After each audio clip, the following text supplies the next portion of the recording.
Hi, you got me? Yes, I got you. How you doing, buddy? I'm doing good. How are you today? I'm doing good. I've been doing. I'm sorry that I'm a few minutes late. We've been doing one after the other, So I understand. I'm doing good, though. I'm sorry. I'm doing good. Thank you. Yeah, awesome, Sal. So, Sal, yesterday you put up your album Infernum In Terra. So, can you tell me a bit about the songwriting and the production behind this album? Songwriting was okay. I had started like putting down some ideas in the beginning of February 2020. As you know, we started getting word about this virus, and so then I had recorded a bunch of ideas, working on drums, working on guitars, working on parts, and then we got shut down, and so I put some more work into it. And then I'm the type of artist that will. I kind of stopped everything, and then over the summer, I took a break. I took like 4 months off, and I was working on some other things personally. And for some reason, when the fall comes, which is like what's happening right now, it puts me more in a mood to want to create because the days are shorter. It starts getting colder little by little. You want to stay inside more. So around from like September, October, November, I finished the rest of the record writing, and like some of the last songs like Shards of Glass, Reflections of the Dead, they all came out in like 5 minutes. Worked on the soundscapes. Then when we were over the Thanksgiving, Christmas vacation time, I got on with the vocals, doing vocals, started recording vocals and working on all that, and working as I kind of like do vocals, and as I work on vocals, I write lyrics. And that was pretty much in a nutshell. We did the soundscapes, and then I started mixing in late January, February of 2021. And I was kind of done in March. I sent off the music to my mastering engineer in Maor Applebaum in Los Angeles, and by the end of March we were done. And we were really happy with the way it turned out. Sounds great, Sal. And Sal, since yesterday you put up the album, did you had some kind of release party yesterday? No, I came home. I ate. I had a couple of drinks, and I don't live in the city or anything like that. I live in the country, upstate New York, and I think between that and the situation, what's going on with the pandemic and the virus, it's really made things complicated. Even not everybody is interested in going out to a bar or. So my release party has been talking to people like yourself and doing interviews and just sharing the stories and hearing their reaction to the record. For me, that's probably the greatest reward, is hearing the reaction of the journalists and the fans, what they think of the album. And to me, that's my payday, because it's a labor of love. So knowing that they really like the record and they think it's a definite improvement or a step forward is really rewarding for me. Sounds good, Sal. And Sal, I would just like to know if there's any kind of concept that you put behind this album. Not a specific concept. I do make things look very conceptual, but there's no real concept from beginning to end. I just definitely delved into much more darker subjects. I did get influenced a lot more by the image and story of the war of God and the devil. There is some songs that are more personal than others. Some songs are just general stories. I kind of didn't want to focus on every song being about manic depression or bad personal things. That's why like the Cast Out from the Sky is more or less the story of the fall of Lucifer from heaven, or Lucifer's Son, which is more of a story of the state of humanity right now, what's going on, and that we're all going to just going to burn for what we've done on this planet. But then you have songs like Shards of Glass, which touches on a personal level with family, and songs like Slave to the Master, which is kind of like you've been chasing the dream your whole life, and just accepting where you're at should be considered some kind of success, and stop fighting the demons that are always in my mind, like that I should have done this X, Y, and Z according to what other people felt I should be accomplishing. So, and then the rest is more like I just like taking. I like anybody that would write a book. I just write stories. I absorb a lot like a sponge from what I watch on TV or what I read about. So sometimes I like to create interesting stories, also, and there might be a thread of something here and there, but I almost consider myself like I'm a director of music, and I create movies. So that is some kind of plans that in your mind in the future you may come up with some kind of movies. I don't know about that, but maybe I probably could. I mean, I did work a little bit with ideas with the director that did our new video, but also the video was shot in Sweden, so that I couldn't go to it when it was being done. But I just look at things. I like hearing things in a cinematic approach, and I like the songs to be atmospheric and take the listener into like where they can see a movie in their head and just close their eyes and feel submersed or immersed into the sounds that's going on. Sounds great. Sounds great. And you put up an amazing cover art for this album. So how did that idea come up to you, and what is the theme behind that cover art? Well, the theme was that I had asked the previous artists if they wanted to do the next record, and they respectfully declined. So that made me go on a search for a new artist. And it was a blessing in disguise because I also was starting to feel like it was time for a fresh look. And so a bunch of people were sending me information, their websites, take, and it was a lot of great artists, but I met Kelvin Duran of Serpent Touch Studios, which is based in Dublin, Ireland. And he's really good with doing this kind of line, hand-drawn type of art, and art's always a very important thing for me. I want it to be special. And when we talked, and I really liked his outlook and I liked his style, so I gave him the title of the record, and I said, well, this is what the record's going to be called, Infernum In Terra. Have at it, see what and he said, I can already feel inspiration from the title. So I think it was like a week or a week and a half later, or 2 weeks, he sent me a rough sketch of the cover. It was black and white, and at first I was like, wow, this is interesting, this is different, because again, we had the previous albums always had like a big horse. And I felt it was time to get away from that, because it's obvious we have the name horse in our name, and time for change. So I let him go, and I said, okay, this sounds good. Let's see, and when he started sending me the finished versions with the color, and we just did a couple little things, all I said was like, maybe you can add just on the Bible that the demonic prophet is holding, maybe you could put the horse shield, and just a little connection, little one. And a couple little things we changed, and he did such a phenomenal job that I felt when I saw it with the color, which is a very refreshing color, I felt wow, not many artists can draw people. And, some artists are just good with drawing skulls or things, but he drew actual people that look like they're either afraid or enamored or ready to worship this demonic prophet. And I just felt like it was so special. And I said, this is going to be great. And then when I saw the back of the record, and then what he did for the inside of the vinyl, where the vinyl opens up like this, right? So, and it's this big picture in there of this possessed witch, and and there's these villagers around her. Some of them want to, hurt her, and some are trying to protect her.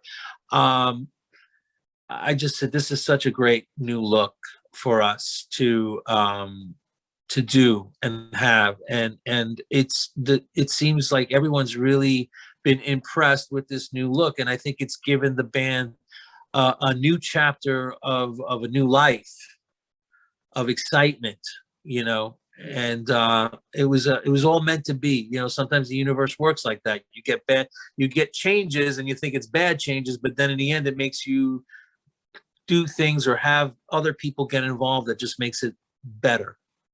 Absolutely. Great, great. And talking about the video of Reflections of the Dead, it is an amazing video, and it makes you get deeper into the video and listen to the song. So what was the idea behind that song, and how do you feel about the outcome of the video? Oh, well, the idea of the song, that was like the last song. I came up with it in like November 2020, where I just picked up the guitar and the main guitar riff and the two parts just came out, 1, 2, 3. And then as I was working on it, the melody came out. And basically the song is kind of it's just a story about a person that is depressed, suicidal, confused, but they also happen to have this ability and gift to see the other side. So be, because they see this other world, this other option, this other choice, they become almost like they're enamored by it. They want to cross over and be in that world, because in this reality, the world is cruel, and they want to, you know, so basically they commit suicide to go to the other side, to be with the dead that they see, because this person sees dead people everywhere.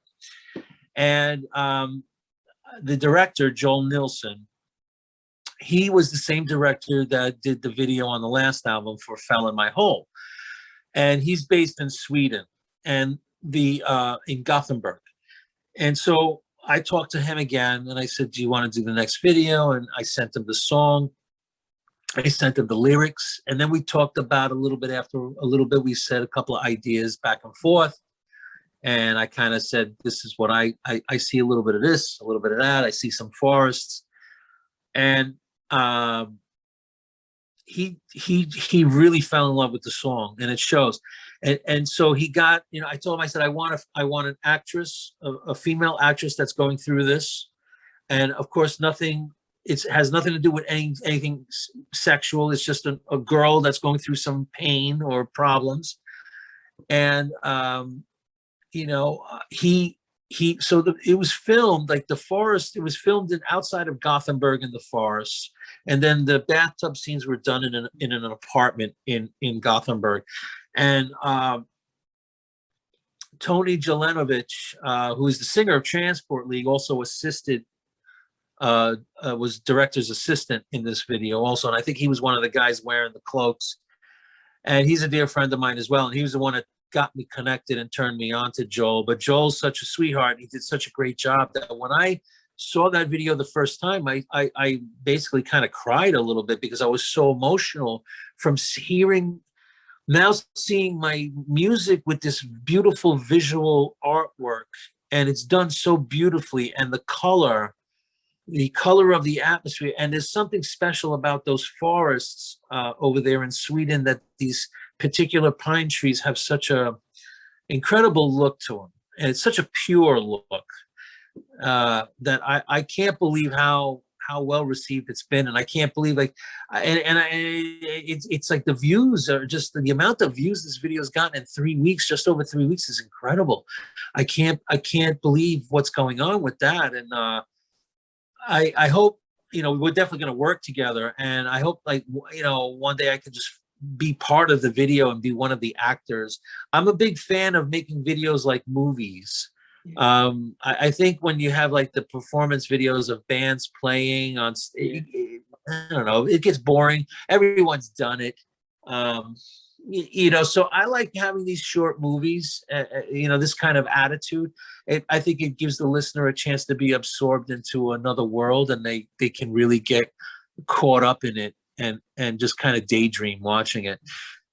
So I couldn't say enough good things about Joel and the work that he did. Phenomenal. Awesome, awesome, Sal. And Sal, talking about the album, I had the opportunity to listen to completely, and it is totally brilliant. You have done an amazing work on the entire Thank album, you. and it makes me feel listen to it again and again and again. Total awesomeness in this album, and thank you so much for bringing up such an amazing album this year. And as an artist, how do you feel about the outcome? I really like, I'm smiling like you. I'm like, I'm really happy because I felt a little bit shorthanded with the last record. I felt the last record wasn't good enough. And that was because I was in a rush. And it also, I was working with someone else, so it didn't sound good enough to me. So I think this record makes up for that shortcoming. And to hear again the response of how, because, when I write these songs. I mean, to me, they sound good, but then you don't know how the people are what they're gonna think, and everything is timing. You can have an amazing record, and it can come out at a weird time in music where nobody likes it, or it comes out at a time where it becomes very popular. So you just never know 100%. But just based on the response that I was getting, everybody was getting when the label released the singles one by one, the response was very good. And then the video came out with the third single. That response was very good. So I started feeling like, wow, let's see what happens. And so, to hear everyone listen to the rest of the album, hear all the songs, I feel truly blessed, because again, it's always it's a beautiful gift to be able to do something like this, because you never know when it's over. You never know if tomorrow's your last day on this planet. So to accomplish one more record that I get to leave behind, and if it's known as a really good record, to me, that's the greatest reward. And to hear the fans' response, the journalists' response, that is the greatest reward. That's what makes me happy, is knowing that everybody likes it. It's not about money. I don't make money. This is just labor of love. I put in a lot of hard work, and it's not to do it to make money. So I'm very happy about what's going on, and it's kind of surreal that it came out yesterday. And I look forward to hearing, as the weeks go on, more and more journalists and reviews and interviews, and people talking about what they're saying. And so far so good, though.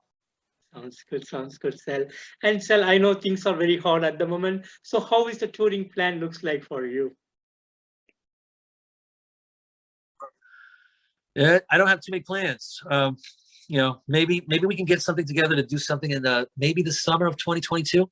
Yeah. Maybe. The problem is you have a lot of bands that have been waiting 2 years.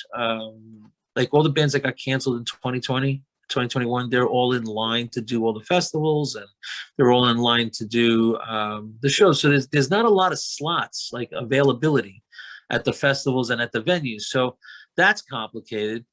I also, I have a family, and I also work, so I have to take care of my kids too. So that's important. So I try to balance everything. So I'm hoping that the summer of 2022, along with, hopefully 2023, there's going to be opportunities as well. Yeah. But I'll be honest with you, right now, what I've been doing is I'm in the studio. I'm starting to, record like some keyboards and piano, some ideas, and I've done a little bit of guitar work.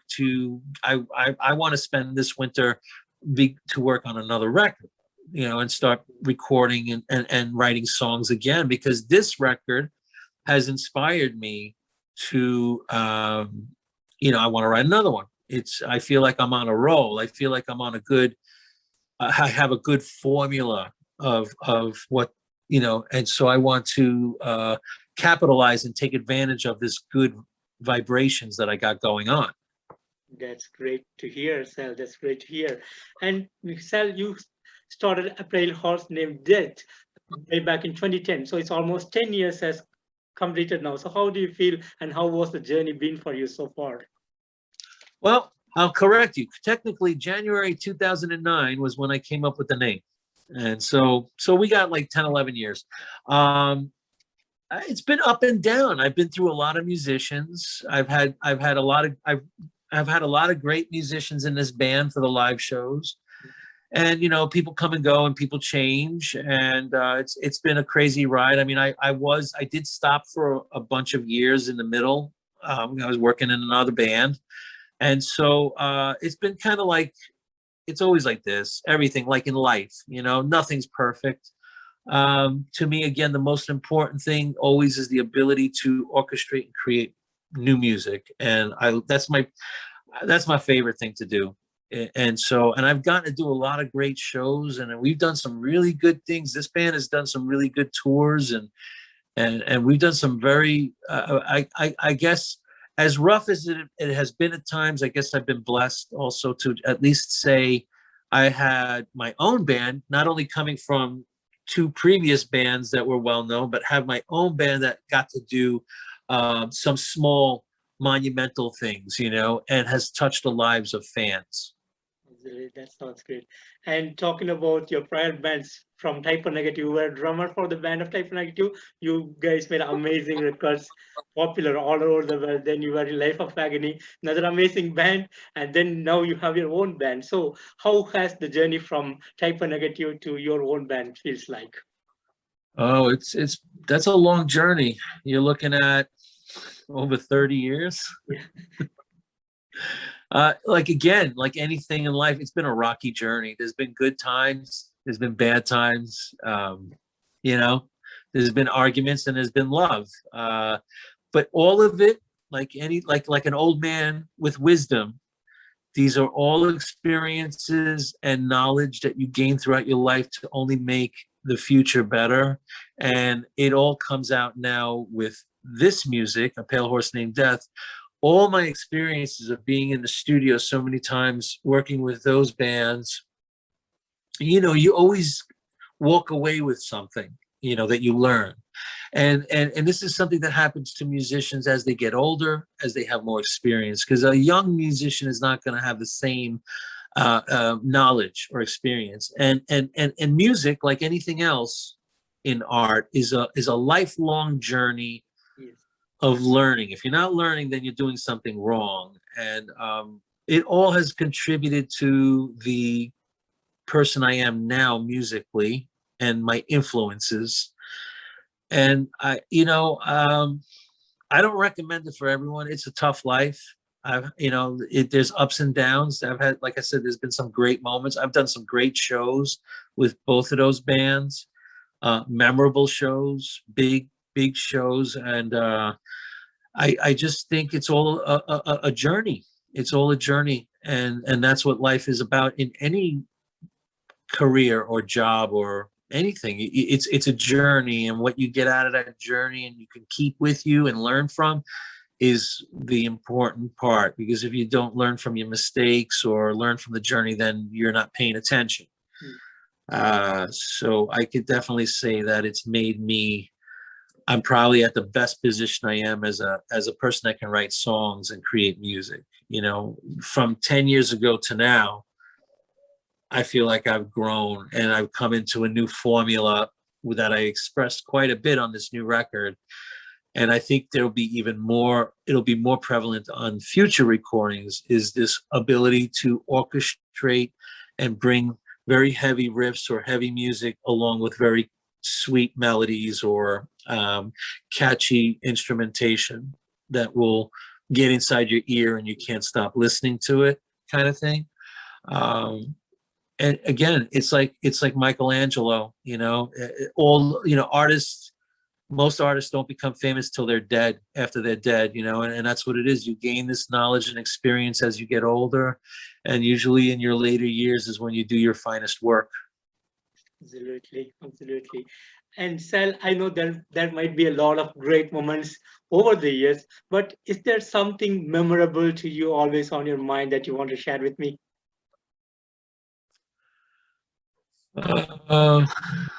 I don't know. Well, I mean, I will say that one of the memorable moments was you know, was recording Bloody Kisses. That was a huge learning experience. I remember we used to smoke pot, a lot of pot back then too. So we used to have a lot of laughs. And but watching, I remember watching when Peter had this musician made Paul Bento come into the studio and play sitar on one of the songs on Bloody Kisses. I never forgot that moment, because the guy, he walked in, he put down a carpet, like this like an Indian style rug, and he played the sitar so incredibly well, and it was such a Beatles moment. It really was, and that was the thing for us back then, and to this day, big Beatles fans. And the connection that we had with that whole vibe on that record was really cool. And I think that really stuck with me, because to this day, I try to have this kind of moments also. That was probably the best record I ever did. One of the best records I ever played on in my life. The biggest selling record. So that record probably has the greatest memories of, and everybody worked so hard on that album, and I think that was probably one of Peter's pinnacle moments in songwriting, and he was a big influence on me as a songwriter. Okay, and you know, so much so that, like, even after he passed away, his sisters gave me his books on songwriting. You know, and but I got it, and I always keep this right here. So this was one of Peter's books, and it's the Modern Rhyming Dictionary, a practical guide to lyric writing for songwriters and poets. And then, like, you could see in the back, like, throughout the book, like, you'll see like his that's Peter's handwriting. Oh. Yeah. You know, you could like find his handwriting in the book, like that when he was working on songs. And I've used this book on the last 3 albums I did when I would have a hard time finding a word in a particular phrase. And I use this quite a bit on this new record as well. And so this is one of his things that I keep right next to me all the time on my desk where I work. And it meant a lot to me that his sisters gave me some of his personal stuff like that, and that he used it as a reference for songwriting. And so that's a great moment right there. Amazing, amazing. Thank you so much for sharing with me, Sal. So amazing to see that. Thank you. And Sal, in future, if you want to do some kind of collaboration into any kind of music that is on your head, what would that be? I would love to hang out with Trent Reznor and work on a song with him, and learn and be on site when he puts a song together. I'm guilty of, like, sometimes watching YouTube videos of him working with his band in the studio and telling, you know, making songs and stuff. And so he's one of my favorite artists as well, the way he puts his songs together. Of course, you know, like, I got to meet David Bowie once at a festival that we played with, and he's another, I'm a big fan of his work. He was an incredible composer and musician. So unfortunately, he's no longer with us, but that would have been someone very cool too. And so I thought when he got together with Trent Reznor and did some work, they did some work together, I thought it was incredible. It was awesome. It was so cool. I guess that's kind of it in a nutshell. You know, I mean, of course, it'd be great to hang out with, like, Tony Iommi of Black Sabbath. You know, I did get to have dinner with Geezer Butler when I toured with Ozzy. I got to ask him some questions. We were on tour in 1996 with Ozzy when he was doing the Osmosis tour. And at that time, Geezer Butler was filling in, playing bass for Ozzy on that tour. And so I would run into him every day when we would go to the catering hall in the arena to eat. And a few times I've sat at the table with him and I'm just like, I can't believe it. I'm sitting here at having food with Geezer Butler, who's from a band that I grew up idolizing, and that is one of the biggest influences of basically my career. Black Sabbath is, you know, they are the godfathers of doom and metal, and if it wasn't for them, there'd be so many bands that wouldn't sound good. True, so true. And Sal, finally, what would be the message for the fans around the world? Well, first and foremost, the message is, you know, take care of each other and be good to each other and be safe. And thank you again very much for listening to any music I've ever done from any of the bands. And I appreciate the support. That's probably the most important thing and to enjoy this new album, and definitely write to us and tell us what you think. But first and foremost, humanity needs to be kinder to each other, much more forgiving, and more compassion and love. I think that's what's missing in this world. It seems to be, going backwards instead of going the right direction. We're going backwards. And so, and be safe with this pandemic, do the right thing and be safe, be careful. Awesome, awesome, Sal. And Sal, firstly, I want to thank you so much for giving me the opportunity to talk to you today in this interview. It's been a real pleasure for me to have you on this interview. And thanks again for the amazing music that you've been giving us over the years. And thanks again for everything, Sal.